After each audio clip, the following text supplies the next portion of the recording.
Myself, Dr. Poonam Mishra, working as an associate professor in DAV PG College, Dehradun. Today, I am going to discuss theory of Piaget's cognitive development. Here I am sharing my screen. Piaget's theory of cognitive development. यहाँ पर हम लोग 2-3 चीजें discuss करेंगे. Lesson overview पहले कर लेते हैं. सबसे पहले पियाजे थियरी ऑफ कॉग्निटिव डेवलपमेंट. इसमें हम लोग डिफरेंट स्टेजेस ऑफ डेवलपमेंट पहले डिस्कस करेंगे, कॉग्निटिव प्रोसेसेस डिस्कस करेंगे और इम्प्लीकेशंस फॉर टीचर्स डिस्कस करेंगे कि पियाजे की जो थियरी है उसमें कॉग्निटिव प्रोसेसेस कैसे होता है, कैसे बच्चा जो है इसको समझता है चीजों को, और टीचर्स के लिए इम्प्लीकेशंस क्या क्या हैं इसके बारे में हम लोग जानेंगे. सबसे पहले हम लोग जीन पियाजे के बारे में जानेंगे. जीन पियाजे was a Swiss biologist, philosopher and psychologist. Jean पियाजे बायोलॉजिस्ट थे, फिलोसोफर थे और साइकोलॉजिस्ट थे. पियाजे was born in Switzerland in the late 1800 and was a precocious student, publishing his first scientific paper when he was just 11 years old. पियाजे Switzerland में इनका जन्म हुआ था लेट 1800 में, और ये एक बहुत ही ब्रिलियंट स्टूडेंट थे और जिनका कि सबसे पहले फर्स्ट साइंटिफिक पेपर प्रेजेंट हुआ था जब ये मात्र जो है ये 11 ईयर ओल्ड थे. His early exposure to the intellectual development of children came when he worked as an assistant to Alfred Binet and Simon as they worked to standardize their famous IQ test. Famous IQ test जो है intelligence test Alfred बिने का, आपने काफी नाम सुना होगा. तो इनका पहला एक्सपोजर जो है वो कॉग्निटिव और इंटेलेक्चुअल डेवलपमेंट में की ओर तब हुआ जब इन्होंने उनके असिस्टेंट के रूप में काम किया Alfred Binet और Simon के. Much of the Piaget's interest in the cognitive development of children was inspired by his observations of his own nephew and daughter. These observations reinforced his budding hypothesis that children's minds were not merely smaller versions of adult minds. पियाजे का cognitive development में, बच्चों के cognitive development में पियाजे का interest तब जागृत हुआ, तब वो प्रेरित हुए इस अपने भतीजे और अपनी पुत्री को ऑब्जर्व करने के बाद. मतलब कहा जाता है कि इन्होंने जो अपना एक्सपेरिमेंट किया वो सारा जो है वो अपने बच्चों पे किया था और अपने नेफ्यू पे किया था.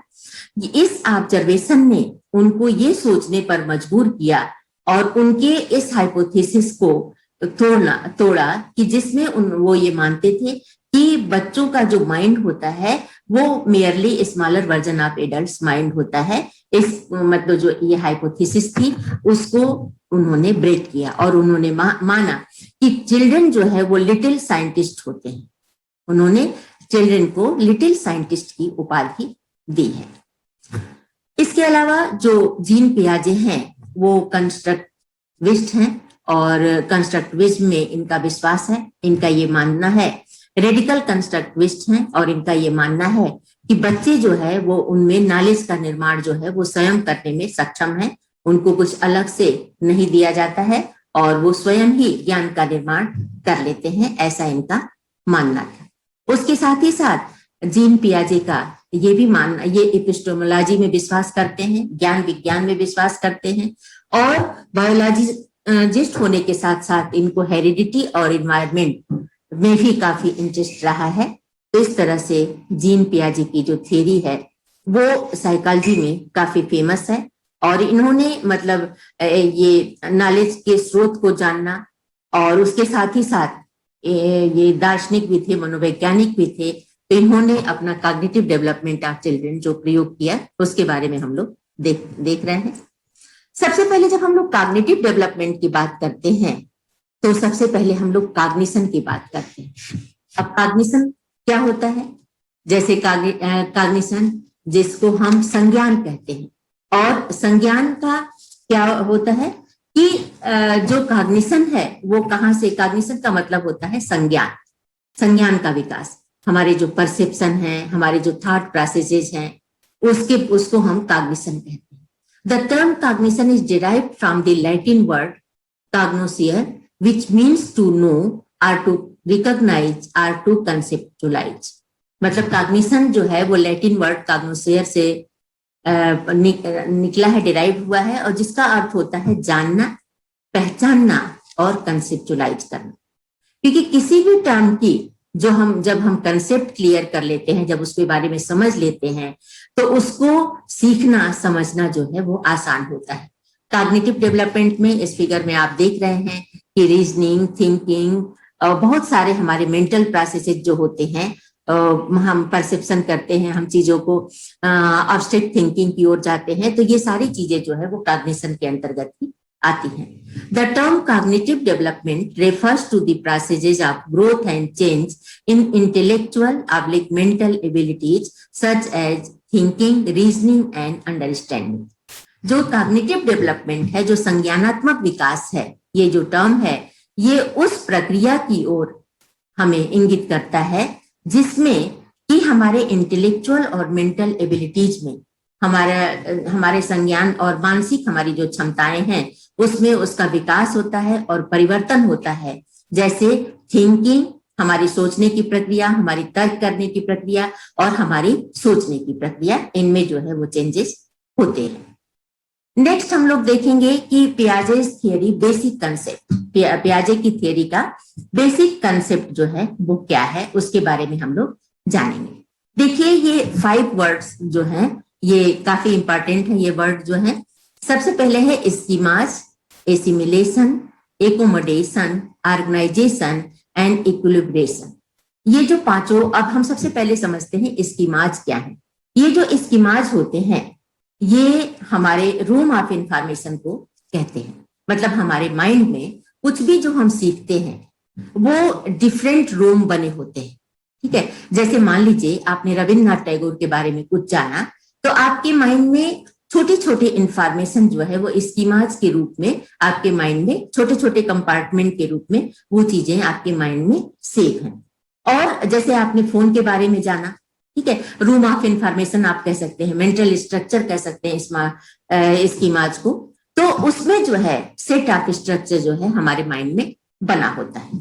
उसके बाद हम कहते हैं एसिमिलेशन, जिसको कि हम आत्मसातीकरण कहते हैं। जैसे कोई भी जब हमने ज्ञान सीखा तो उसको हमने सीखने के बाद उस ज्ञान को जब ग्रहण किया तो एसिमिलेशन हो गया। और एकोमोडेशन मतलब आपने जो ज्ञान ग्रहण कर लिया है उसको हम कैसे एकोमोडेट करते हैं, कैसे नई सिचुएशन में उसको हम उसका परिवर्तन कर पाते हैं, कैसे सीख के हम उसका प्रयोग कर पाए, और उसको एकोमोडेट करने की जो प्रक्रिया है। फिर उसके बाद हम ऑर्गेनाइजेशन की बात करते हैं, संगठन की बात करते हैं। और जैसे मान लीजिए आपने कुछ नया ज्ञान आपके मन में बना हुआ है, लेकिन ये तो जरूरी नहीं कि आपने जो नया ज्ञान सीखा उसके बाद आप जो आपने सीख लिया है उससे आप नया नहीं सीखेंगे।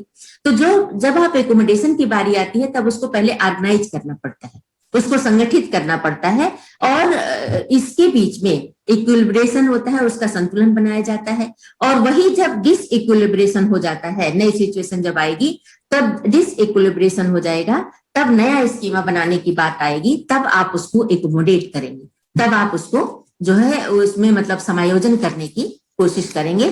तो ये सारे जो है वो उनका बेसिक कंसेप्ट है, जिसके अंतर्गत उन्होंने जो है ये चीजें बताई हैं, ठीक है। आशा है कि आप इसको समझ गए होंगे, मेंटल प्रोसेसेस को।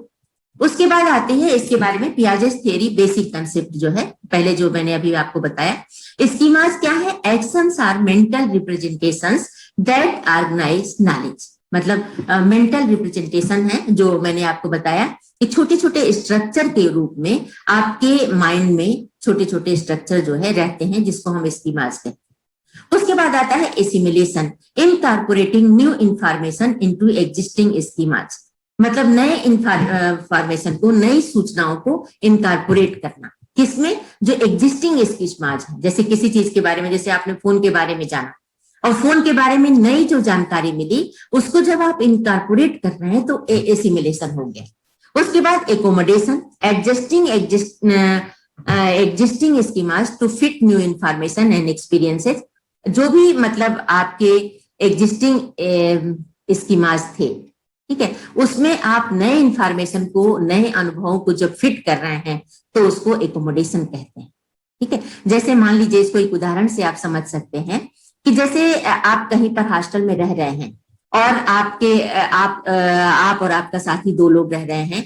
उसमें अगर मान लीजिए तीसरा कोई साथी आपका आ जाता है तो उसको कहा जाता है कि ठीक है, इसको भी हमको किसी तरह से एकोमोडेट करना है, एडजस्ट करना है। तो स्कीमा जो पहले से बने हुए हैं, उसके बाद एसिमिलेशन में आपने जो है उसमें नई इंफॉर्मेशन डाली और फिर उस नई इंफॉर्मेशन को जब हम एडजस्ट करते हैं तो उसको हम एकोमोडेशन कहते हैं। फिर है organisation, grouping isolated behaviour and thoughts into a higher order system. Organisation में हम क्या करते हैं कि जो चीजें हमने सीखी हैं और वो अलग अलग पड़ी हुई हैं, आइसोलेटेड बिहेवियर है, लेकिन उन आइसोलेटेड बिहेवियर को एक साथ ग्रुप करना और thoughts into a higher order system, और धीरे धीरे जो है वो हायर ऑर्डर सिस्टम की ओर उसको ले जाना। ऊंची मतलब जैसे हम कल्पना से मूर्त चिंतन, अमूर्त चिंतन की ओर जाते हैं तो वो हायर ऑर्डर की ओर हमारे थिंकिंग प्रोसेस को, हमारे समझने को, हमारे अंडरस्टैंडिंग को, सभी चीजों को हायर ऑर्डर में ले जाते हैं। नेक्स्ट है equilibration, a shift, a resolution of conflict to reach a balance.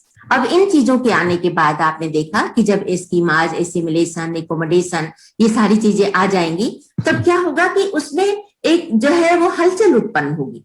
ठीक है, और उस हलचल और उस कॉन्फ्लिक्ट को रोक कर एक हमको बैलेंस बनाकर चलना है, चीजों को समझना है, चीजों को बैलेंस बनाना है, चीजों को जो कंसेप्ट है उसको सही तरीके से क्लियर करना है, तो हम वो होता है इक्विलिब्रेशन। अब यहाँ पर एक एग्जाम्पल से हम इसको अच्छी तरह से समझ सकते हैं, स्कीमाज से एसिमिलेशन थ्रू एकोमोडेशन। ठीक है, अब सबसे पहले आपने देखा कि ये जो एक छोटा सा बेबी है और boy has learn schema of bird का स्कीमा इसके माइंड में यह है कि ये जो उड़ती है चीज, ठीक है, जो दिखाया है उसके पेरेंट्स ने, उसके सिस्टर ने, ये एक छोटी सी बर्ड है और उसके माइंड में ये बर्ड बना हुआ है। बाद में जब boy saw an aeroplane and called it bird, sister says no it's an aeroplane. जब वो बाहर जाता है घूमने तब वो देखता है कि एक एरोप्लेन जो है वो जा रहा है, लेकिन उसको वो बर्ड समझता है क्योंकि नए उसके जो स्कीमाज में उसने बर्ड के बारे में जाना है, एसिमिलेशन उसने कर लिया है, आत्मसातीकरण कर लिया है बर्ड को, कि कोई भी उड़ने वाली जो चीज है जो उसके पेरेंट्स से दिखाई और इससे मिलती जुलती है वो बर्ड है। लेकिन उन्होंने जब उसकी सिस्टर ने बताया कि नहीं ये बर्ड नहीं है, वो एरोप्लेन है, तो उसने फिर एकोमोडेट किया, he accommodated new schema of aeroplane. तब उसके माइंड ने एरोप्लेन को जो है वो एरोप्लेन माना और बर्ड को, मतलब बर्ड से एरोप्लेन तक आकर उसने एकोमोडेट किया, अपने इस ज्ञान को उसने एकोमोडेट किया। तो इस तरह से स्कीमा से एसिमिलेशन होते हुए उसने एकोमोडेशन किया और जो है एकोमोडेट किया इस चीज को, इसको जो है हम लोग इस तरह से इस एग्जाम्पल से समझ सकते। अब हम लोग बात करेंगे कि the 4 stages of cognitive development, ज्ञानात्मक विकास की 4 अवस्थाएं। वो चारों अवस्थाएं जो है 4 स्टेजेस क्या क्या हैं? Sensory motor stage, sensory motor stage जो है वो बर्थ टू 2 years ओल्ड है।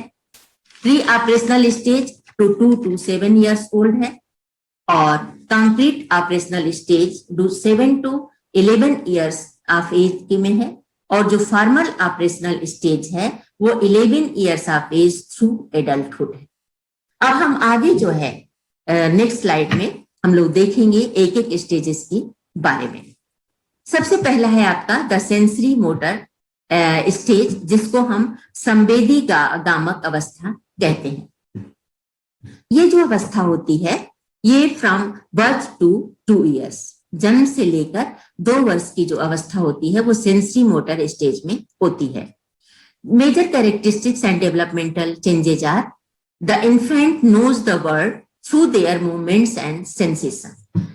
वो जो है संसार को, जो इन्फेंट होता है, शिशु होता है, वो मूवमेंट के द्वारा जानता है और सेंसेशंस के द्वारा जानता है। ठीक है, मतलब इसलिए कहा जाता है इसको सेंसरी मोटर स्टेज, इसलिए कहा जाता है क्योंकि बच्चा जो है इस समय जो है वो अपने सेंसेज से, जो हमारे 5 सेंसेज होते हैं, उन सेंसेज के द्वारा ही वो ज्ञान प्राप्त करता है। जैसे वो देखता है, लोग उसको मतलब उसकी सकिंग की जो क्षमता होती है, और अपने मूवमेंट से ही वो संसार को समझने की कोशिश करता है। दूसरा है, the children learn about the world through basic action such as sucking, grasping, looking and listening. वो बेसिक एक्शन बस उसको पता होते हैं, सकिंग का, ग्रेस्पिंग का, लुकिंग का और लिसनिंग का। वो देखना, सुनना, ये सब सारी चीजें जो है इसके बेसिक एक्शन के द्वारा ही संसार को समझता है। इस पियाजे की डेवलपमेंटल थ्योरी को समझने के लिए आपको अपने बचपन में लौटना होगा, या आप अपने छोटे भाई बहनों या आपके परिवार में कोई छोटा बच्चा हो तो उससे जो है आपको इस थ्योरी को समझने में मदद मिलेगी। और आप जो है अगर थोड़ा सा भी आपका उधर ध्यान होगा तो आपको इनके डेवलपमेंटल स्टेज को समझने में आसानी होगी कि बच्चा जो है किस स्टेज में क्या क्या करता है। तो उन्होंने इन चीजों को क्लासिफाई किया है। Infants learn that things continue to exist when through they can not be seen. Object permanence की चीजें जो है वो धीरे धीरे उसके माइंड में आने लगती है। They realise that their actions can cause things to happen in the world around them. उनके एक्शन से जो है वो चीजें घटित हो रही है, संसार में जो सारी चीजें हैं वो ये इस बात को रियलाइज करते हैं, वो कारण होते हैं उनके एक्शन, ये वो रियलाइज करते हैं। नेक्स्ट हम देख रहे हैं सेकेंड स्टेज जो है प्री ऑपरेशनल स्टेज, जिसे हम पूर्व संक्रियात्मक अवस्था कहते हैं। ये एज जो होती है, age 2 to 7 years, major characteristics and developmental changes, मुख्य विशेषता और जो विकास मतलब विकासात्मक जो परिवर्तन होता है वो इस तरह से होता है। Children begin to think symbolically and learn to use words and pictures to represent objects. आप देखते हो कि छोटे बच्चों को A for apple, B for boy, C for cat, तो वर्ड्स और पिक्चर्स को हम जो है वो मिला के उनको अल्फाबेट सिखाते हैं, और ऑब्जेक्ट को रिप्रेजेंट करने का उनके सामने डिफरेंट टॉय रखे जाते हैं डिफरेंट चीजों को, तो सिंबॉलिकली वो इन चीजों को देखते हैं और उस पर थिंक करना, सोचना शुरू कर देते हैं। नेक्स्ट है, children eight this stage tend to be egocentric and struggle to see things from the perspective of others. Children जो है इस स्टेज में इकोसेंट्रिक हो जाते हैं, स्व केंद्रित हो जाते हैं, आत्म केंद्रित हो जाते हैं, और वो and struggle to see things from the perspective of others, और दूसरों के परिप्रेक्ष्य में चीजों को देखना शुरू करते हैं और उसके लिए मतलब स्ट्रगल करते रहते हैं। While they are getting better with language and thinking, they still tend to think about things in very concrete terms.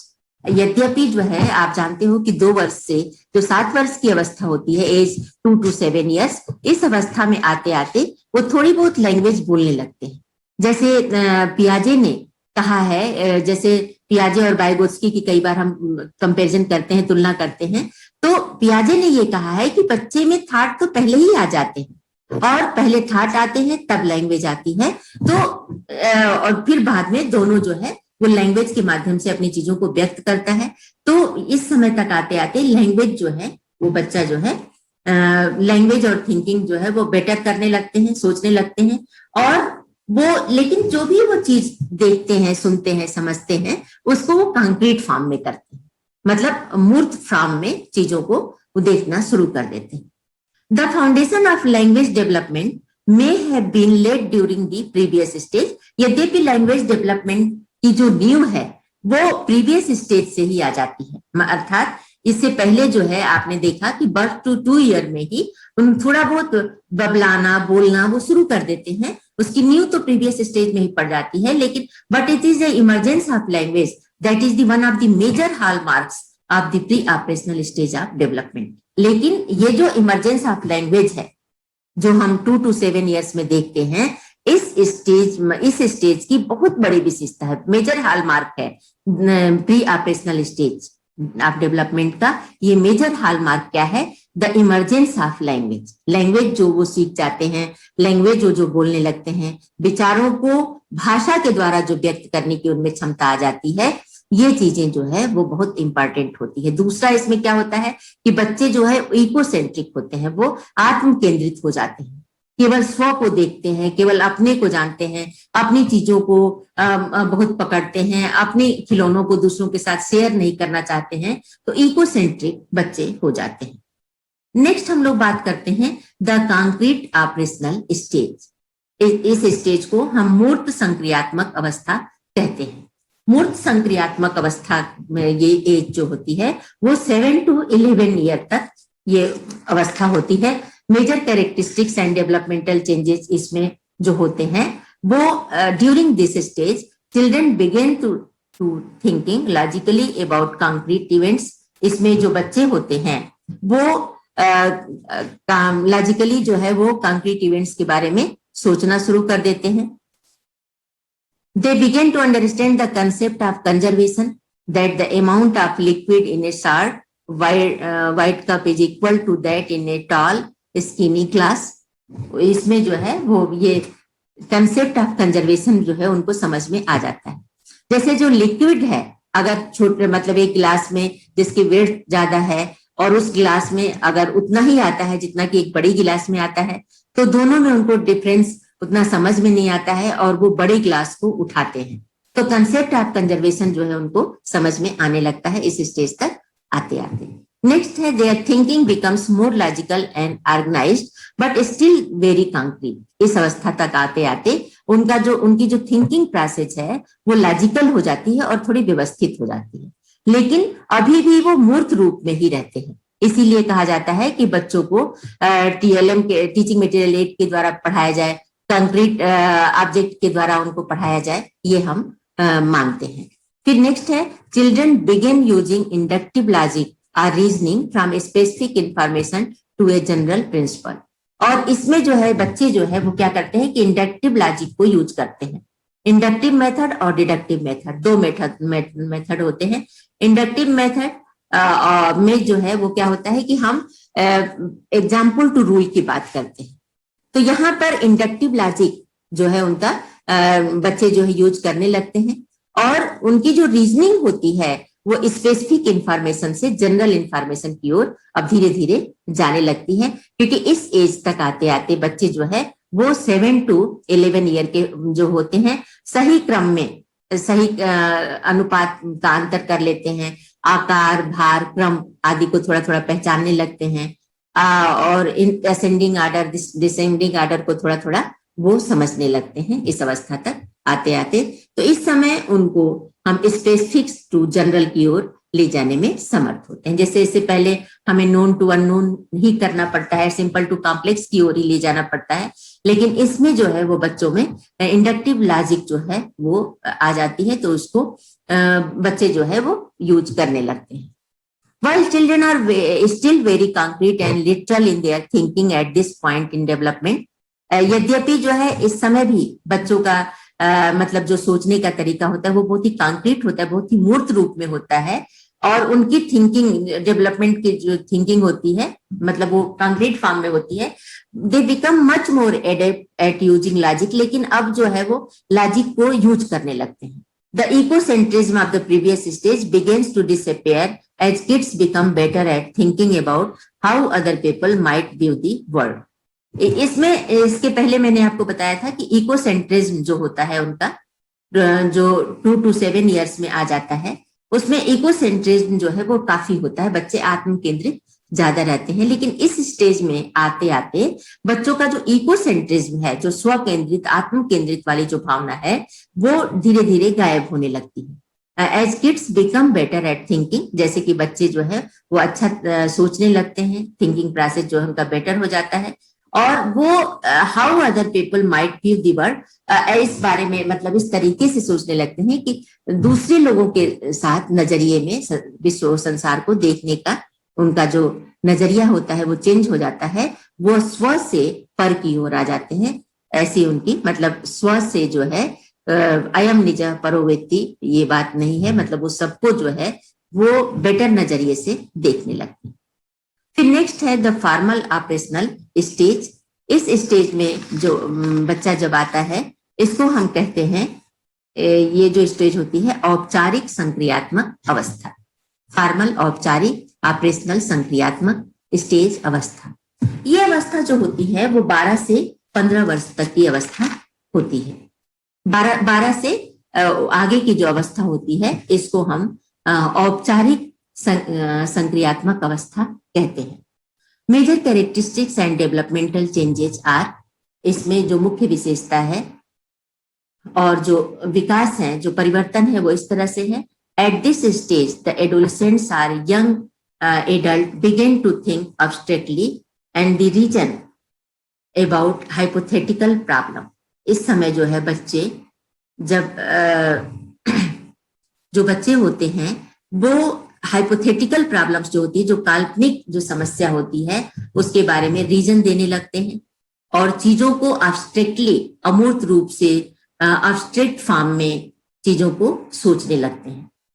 Abstract thought emerges, उनका जो अब्स्ट्रैक्ट थॉट है वो इमर्ज होने लगता है, विकसित होने लगता है, आगे बढ़ने लगता है।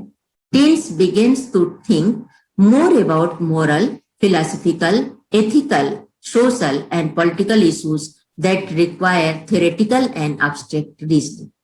इस समय तक आते आते, क्योंकि आप जानते हैं कि किशोरावस्था को तूफान की अवस्था भी कहा जाता है, तो ये जो टीन्स हैं, टीनेजर्स हैं, ये think more about moral, philosophical, ethical, नैतिक, सामाजिक, राजनैतिक, दार्शनिक, इन सभी के बारे में, सभी इश्यूज जो होते हैं उनके बारे में इनको थ्योरेटिकल मतलब सैद्धांतिक और मूर्त जो है रीजनिंग की जरूरत होती है।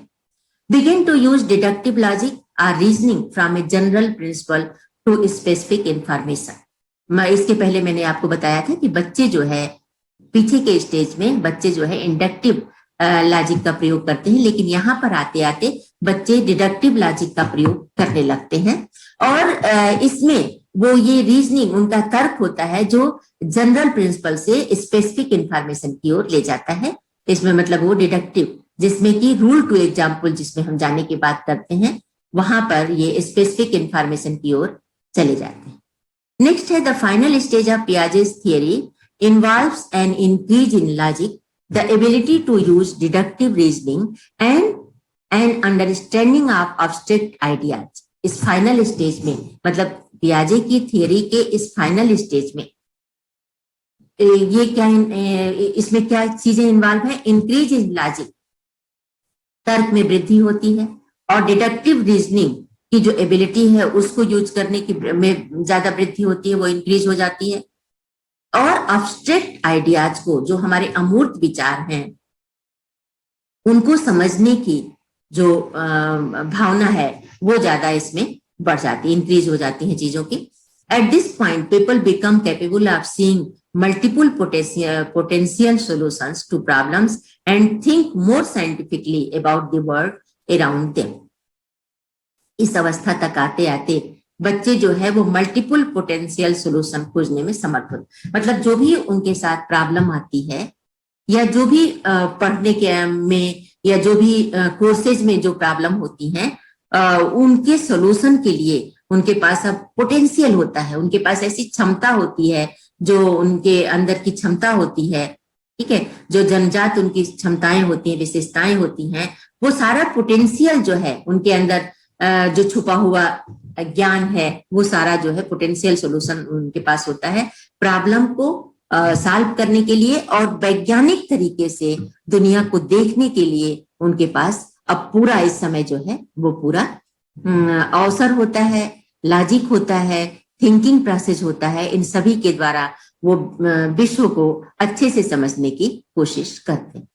नेक्स्ट है the ability to thinking about abstract ideas and solution is the key hallmark of the formal operational stage of cognitive development. चीजों को देखने की जो उनकी क्षमता है, सोचने की जो उनकी क्षमता है, किसके बारे में?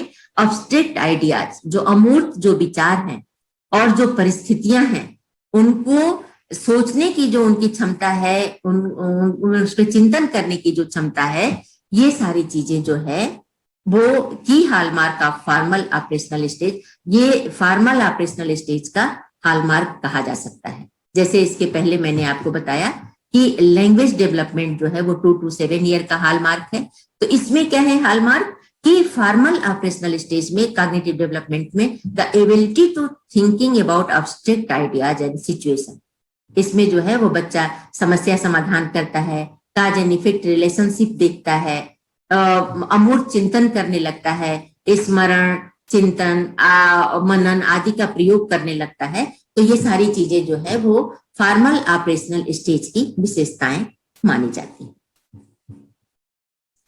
अब पियाजेज स्टेज ऑफ कॉग्निटिव डेवलपमेंट को हम लोग इस फिगर से और अच्छे से समझ सकते हैं। जैसे देखिए इसमें चारों स्टेजेस हैं। फर्स्ट स्टेज है birth to 2 years, sensory motor stage. इसमें आप देख रहे हैं कि बच्चे के हाथ में एक ग्लास है, ग्लास में पानी है, उसको ये नहीं पता है कि ये मिल्क है, ये पानी वाटर है या ये जूस है, उसको पीने को दे दिया गया तो वो पी रहा है। Pre operational stage 2 to 7 years में वो ये मांगने लगता है, डिफ्रेंशिएट कर लेता है कि जूस है, पानी है, या वो मतलब जो भी उसकी रिक्वायरमेंट होती है उसको वो मांगने लगता है कि ये क्या चीज है और मतलब इसको मुझे चाहिए, ये मांगने लगता है। कंक्रीट ऑपरेशनल स्टेज जो 7 to 11 year की है, उसमें आपने देखा कि विड्थ और लेंथ में बच्चे को उतना अभी अंतर समझ में नहीं आता है, वो कंक्रीट फॉर्म को देखता है।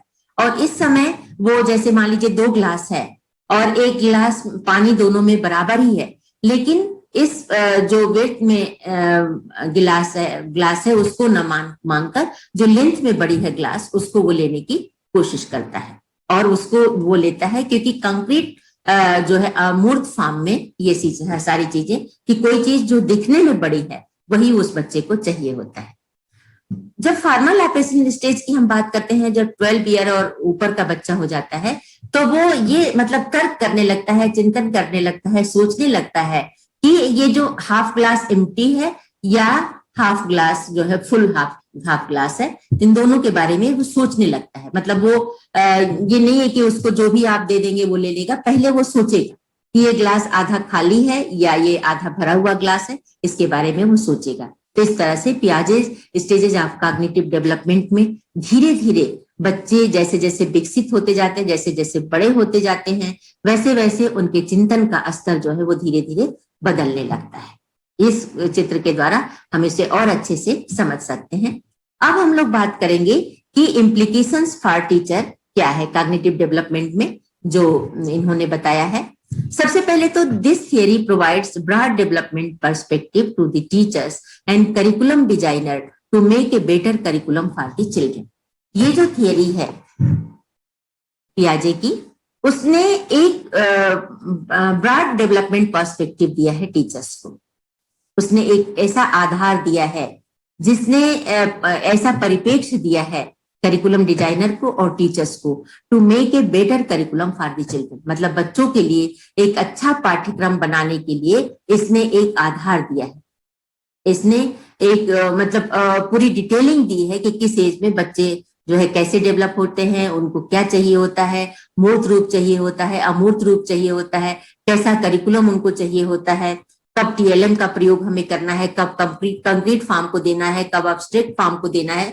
तो जो करिकुलम डिजाइनर है और जो टीचर हैं, वो बच्चे के डेवलपमेंट को जब अच्छे से समझ लेंगे, उसके बाद जो है उनको करिकुलम को डिजाइन करने में डिफिकल्टी नहीं होगी। तो इसलिए जो है इनको जो है इसलिए जो है इस क्षेत्र में इनका काफी नाम जो है वो माना जाता है। दूसरा इन्होंने कहा कि use collaborative as well as individual activities because kids learn as much from each other as from parents or teachers. Collaborative learning की इन्होंने बात की है कि जो इंडिविजुअल है, मतलब जो बच्चा है, अपनी एक्टिविटीज के माध्यम से किड्स जो है वो मतलब अपने पेरेंट्स और टीचर से जितना सीखते हैं उतना ही वो आपस में मिलकर, मतलब अगर सहयोगात्मक उनमें भावना होगी, सहयोगात्मक अगर हम टीचिंग की बात करेंगे, अधिगम की बात करेंगे, उसमें बच्चे जो है वो ज्यादा सीखेंगे, एक दूसरे के साथ मिलजुल कर बच्चे जो है वो ज्यादा सीखेंगे। ये बात उन्होंने कही है। नेक्स्ट इन्होंने कहा कि emphasis on the discovery approach in learning because child learn faster by doing things rather than hearing about them. और इसमें इन्होंने कहा कि डिस्कवरी अप्रोच पर इन्होंने ज्यादा जोर दिया, जिसमें इन्होंने कहा कि बच्चे जो है लर्निंग बाय डूइंग मेथड से ज्यादा सीखते हैं। अर्थात बच्चे करके चीजों को ज्यादा सीखते हैं सुनने की अपेक्षा, इसलिए इन्होंने डिस्कवरी अप्रोच को ज्यादा प्राथमिकता दी और इसीलिए इन्होंने बच्चों को लिटिल साइंटिस्ट की भी संज्ञा दी है और डिस्कवरी अप्रोच को ज्यादा लागू करने की बात की है।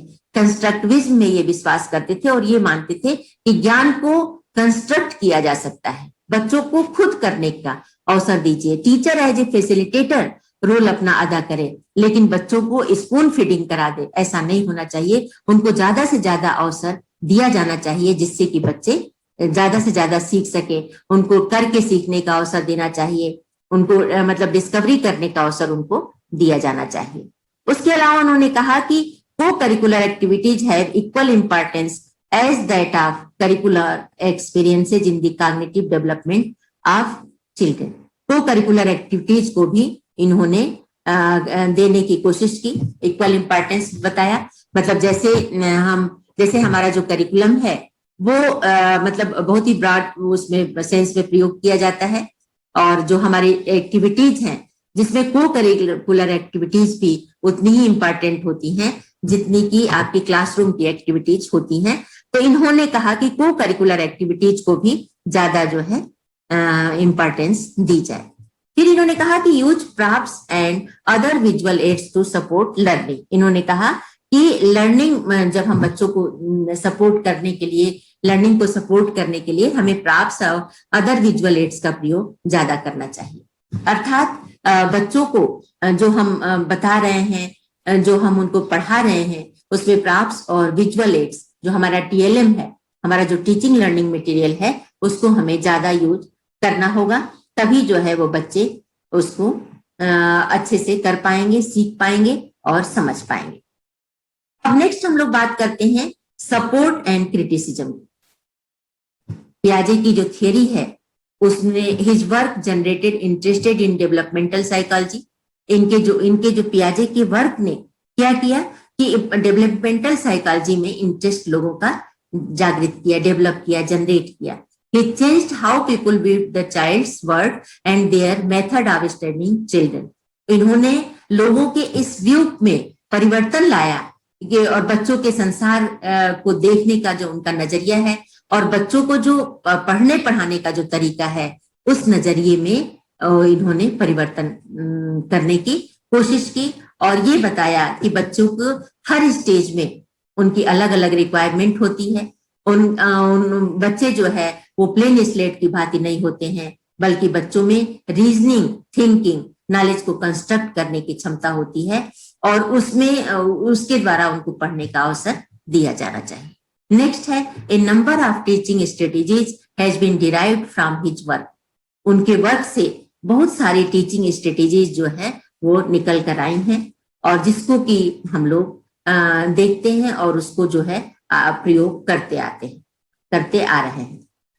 उसके अलावा अगर हम बात करते हैं कि पियाजे did not consider the effect of social setting and culture on cognitive development. इस बारे में पियाजे की आलोचना की जाती है कि पियाजे ने, जैसे आपने देखा कि वाइगोत्स्की का सोशल कल्चरल जो थियरी है उसमें उन्होंने सोशल इंटरेक्शन को ज्यादा इंपॉर्टेंस दी है, लेकिन यहाँ पियाजे ने ये जो इफेक्ट ऑफ सोशल सेटिंग को इन्होंने नहीं माना है, मतलब सामाजिक व्यवस्था के प्रभाव को इन्होंने नहीं कंसिडर किया है, नहीं माना है। जबकि मनुष्य पर और मनुष्य के बच्चों के भाषा सीखने पर जो है वो सोशल इंटरेक्शन का काफी प्रभाव पड़ता है। इसके अलावा कल्चर का भी कॉग्निटिव डेवलपमेंट में अपना प्रभाव होता है। इंडिया का कल्चर यहाँ के बच्चों पे प्रभाव डालता है, पाश्चात्य देशों का कल्चर वहां के बच्चों पे प्रभाव डालता है। तो इन्होंने अपने थियरी में did not consider the effect of social setting and culture on cognitive development. इन्होंने इसमें कॉग्निटिव डेवलपमेंट में इफेक्ट ऑफ सोशल सेटिंग और कल्चर की बात को नकार दिया है, इसको इन्होंने नहीं माना है, इसलिए इनकी आलोचना की जाती है कि जबकि सोशल सेटिंग और कल्चर भी बच्चे के डेवलपमेंट में अपनी महत्वपूर्ण भूमिका निभाते हैं, ऐसा माना जाता है। Thank you. If you have any questions please right in comment box. Thanks for listening.